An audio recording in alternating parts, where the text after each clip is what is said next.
Join us for quick analysis now is Mr. Olatunde Amolegbe, Managing Director, CEO, Arthur Stevens Asset Management Limited, and former President of the Chartered Institute of Stockbrokers, joining me via Zoom. Great to have you on the show.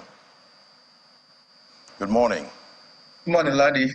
Fantastic. To be here. Yeah, so can you explain briefly now the process of this securitization, the benefits and attendant risks that come with this?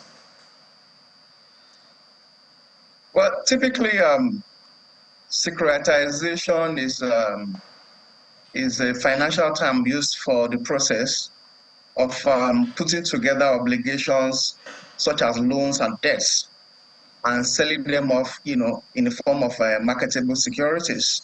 So, for instance, let's say a bank has some loans on its books that it would like to get rid of. It could package them in the form of marketable securities and sell them to interested investors.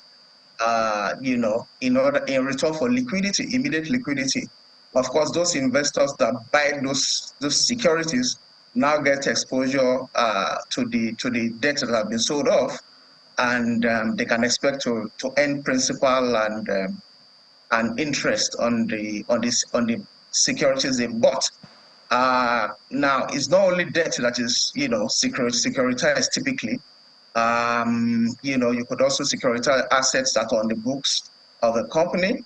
And as we have seen, now from what the federal government is proposing with the Standard Chartered Group, you could also obviously securitize expected revenue. So if you have cash flow coming in the future, you could securitize it, package it in form of marketable securities, and receive the liquidity now. Such that the people providing you the liquidity at the present moment can expect that they will get paid back their principal and interest in the future. That is covered by the expected inflow. Yeah, because normally I'm used to securitizing debt, but this time we're securitizing dividends, which is quite interesting. But what is the expected role of financial institutions, investors, and other stakeholders in this whole securitization process of these dividends from the NLNG? Well, we know it's been done by the Standard Chartered Group. I will assume that there are some local,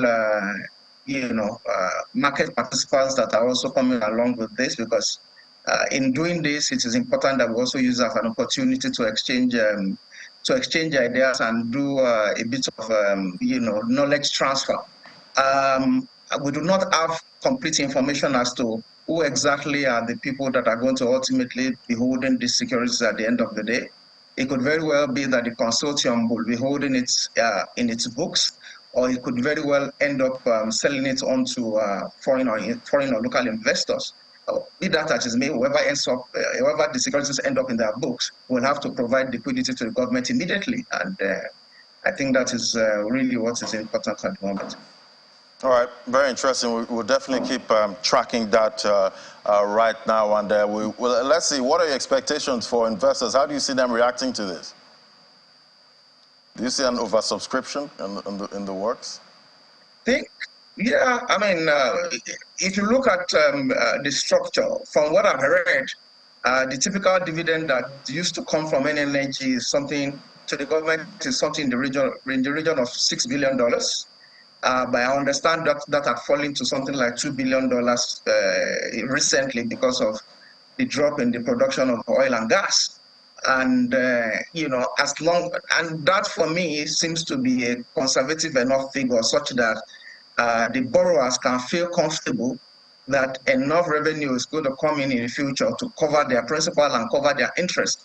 So they really do not have. I don't think they have too much to worry about. But of course, you never know what happens in the future.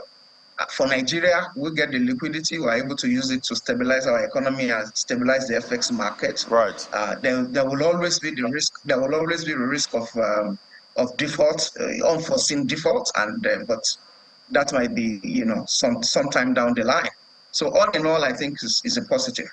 Right. Thank you It's a so positive for much. the market, and from what we saw, on Friday, it seems that the market is already reacting positively to it. Right. Well, we'll keep tracking this whole process. Thank you so much, Mr. Olatunde Amolegbe, MD, Arthur Stevens Asset Management Limited. Thank you so much. Thanks for having me, Lady.